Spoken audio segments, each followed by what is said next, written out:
Mrs. Crime, Mr. Wade, bringing you the stories. Stay tuned for a lot more.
So we are now at the Evergreen Cemetery, and I'm looking for a little Miss Misty.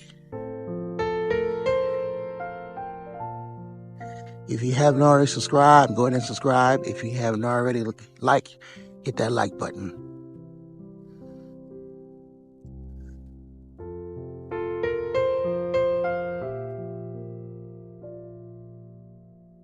In memoriam to these 6 perished during the vicious tornado which struck through East Vancouver, 12:51 p.m., April 5th, 1972, and now rest in its garden of apostles in lots 463, 488, and 346. The tornado that swept through Vancouver, Washington in the year of 1972. These are all the victims of that tornado.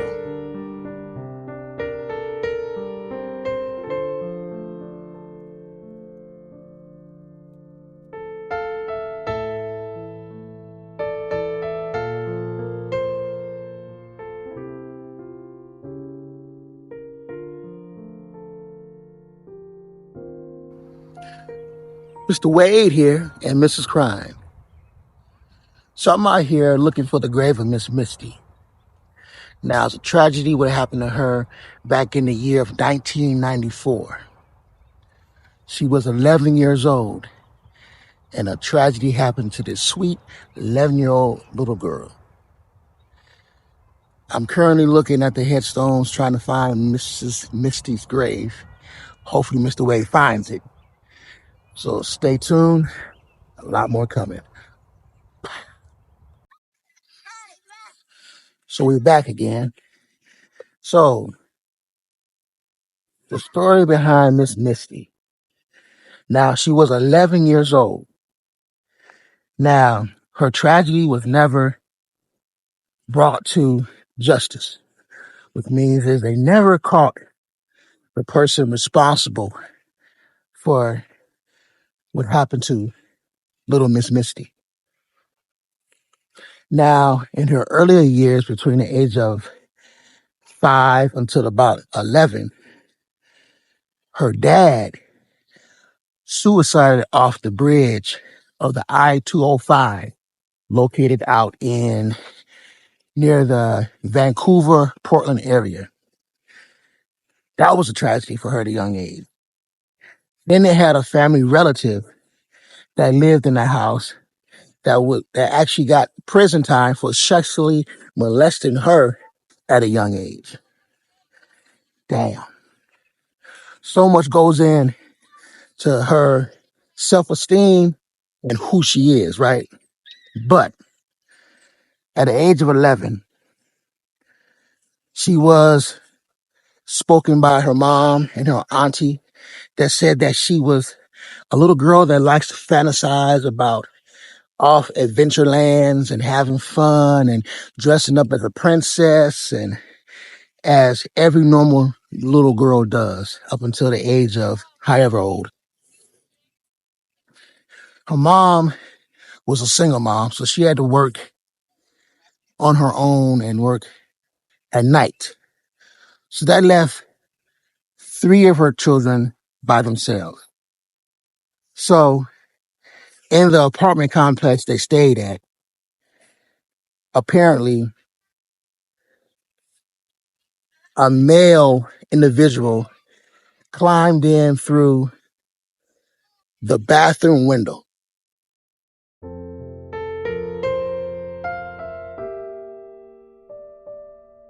Misty right here.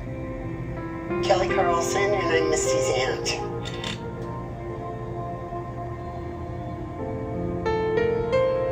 Got a phone call from my nephew who just said Misty's gone. Who manages the apartment shows us the window the alleged kidnapper reportedly crawled through, taking Misty while her 2 brothers slept inside. He saw the man come in by the bathroom window, and he was so scared that he laid still, and he didn't hear any other sounds, and then he had fallen back to sleep. When he woke up another hour or so later, Misty was gone. She slept in a room with her brother, I assume her little brother, and or cousins or whomever. But she slept asleep in the room that night. Her mom was at work.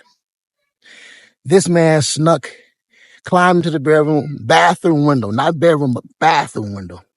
And you know how small bathroom windows are, so he must have been a thin guy. Don't matter what size he was, but he came to the bathroom window of the apartment complex. So we came in. Her brother that was sleeping in the adjacent bed stated that he saw this man come into the bedroom, and he stated that he had hairy arms, and he decided to go back to sleep or shut his eyes, play possum, which is a smart move. So when he opened his eyes and woke up, his sister, Misty, was gone. Long had she been in that water? And he said only a couple hours. When Misty's body was found, she was only wearing a t-shirt and jeans. Initial autopsy report shows she drowned and had no damage to her feet. Police searched the shoreline and bridge for shoes and a jacket, but they never found any.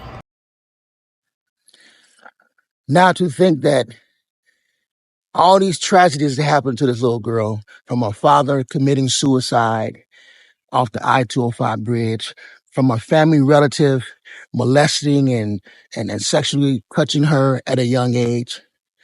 He's currently in prison. And this happened all in 1994. So this man, obviously, or female, but from what the little brother is saying, that it was a hairy arm. So you can't tell these days. This is year 1994. Wow. The little brother woke up and saw his sister gone. Now, I'm going to post how long she was missing. I'm not going to assume, but there are footage on here that's explaining everything. So they found her floating in the river with just a tank top and a pair of jeans unzipped, floating in the river. Wow. This is the year of 1994. And to this day, it's still unsolved. They done DNA to catch the actual person who done this. They haven't. There's been newscastings about this type of thing that happened. And the police are trying to rule it out as being, oh, there's no murder behind it. It's just some kind of homicide, self-killing at 11 years old.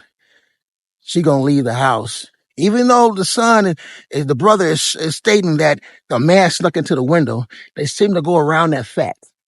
But I'm with the mom and the family and the auntie. There needs to be justice here.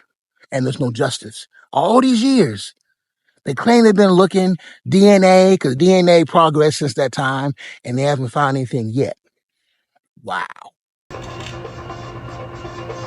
To this day, I can still remember it like it was yesterday, seeing her tiny little body there. So all this took place in the city of Vancouver, Washington. And right now, Mr. Wade has found the grave, and we're going to give respect to Miss Misty.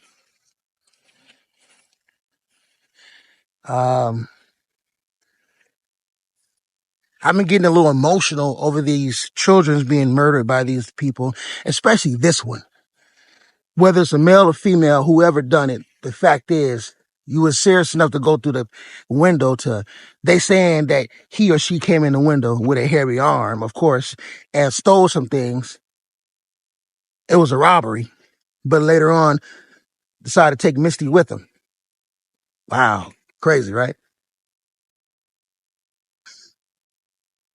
Years, I don't know if I'll live to see the closure. Misty May Micheletti deserves justice. It's time to solve this, and it's time to bring justice to Misty and to her family. Whoever did this, we're going to find you.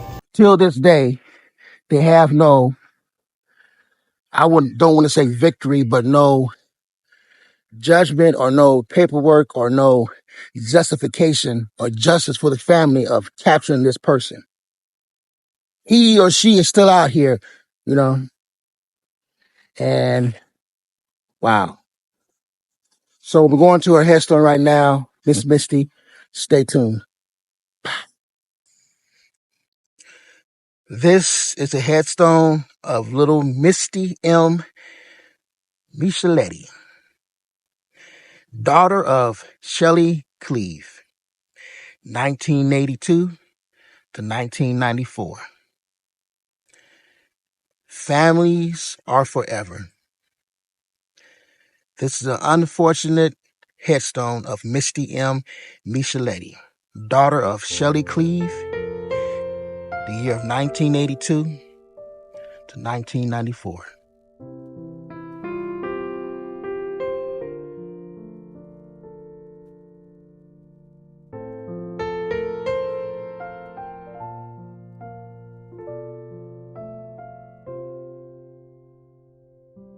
To think that things like this go on every day across the world. Murders, robberies, attempted murders. All this stuff goes on in the world. And these serial killers are put on a glorification of fame by murder, fame by killing people, T-shirts, all kind of stuff. I'm not gonna lie, some of that stuff do look good. I know, wearing a T-shirt of Ted Bundy, T-shirt of whomever, but there are sites that sell that, and it's pretty dope how they do that stuff. But to know these people, broken families, kill people from their families, and it's put on a weird level. Like, they become famous from killing people. This story here is another touching story of Miss Misty. How, to this day, over 20 plus years, there's still no solve behind it. They haven't captured the person. They don't know if the person went in and did that, or they're trying to be slick. The police trying to say that she walked out in the middle of the morning and then find her suicided off in the because of all the drama that happened in her life. Get past that. That's not what happened. We know that there was an abduction and she was took off and sexually molested with everything and then and then dumped off into the water. I'm telling you how many times that fool went back to go look at the justification of what happened. Sometimes our police force needs to step up and do more. I understand it's impossible with everything that's going on, but don't put it in the media and have this mom and this aunt and the family trying to brainwash them thinking that, it was a homicide, that she killed herself. No, she did not. Someone stuck her to the window. Her brother or cousin, whoever's in the room with her, stated it was a hairy arm. It was a dude in the room. That's all they need. But something like this goes on forever.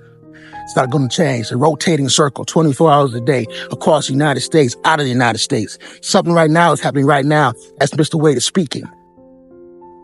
Wow. Whew. I hope you guys enjoyed this unfortunate story of Miss Misty. A lot more stories coming from Tombstone Whispers. A lot more. Needs to be more justification in the world. You know what I mean? Needs to be more things brought to justice. Not just the easy stuff. Things like this, murders and everything, and breaking up families and people dying, and it's getting put on the back burner. It's not a money maker. I'm Mr. Wade and Mrs. Crime. A lot more coming to you from Tombstone Whispers. Until then, take care, and once again, we bring it to you.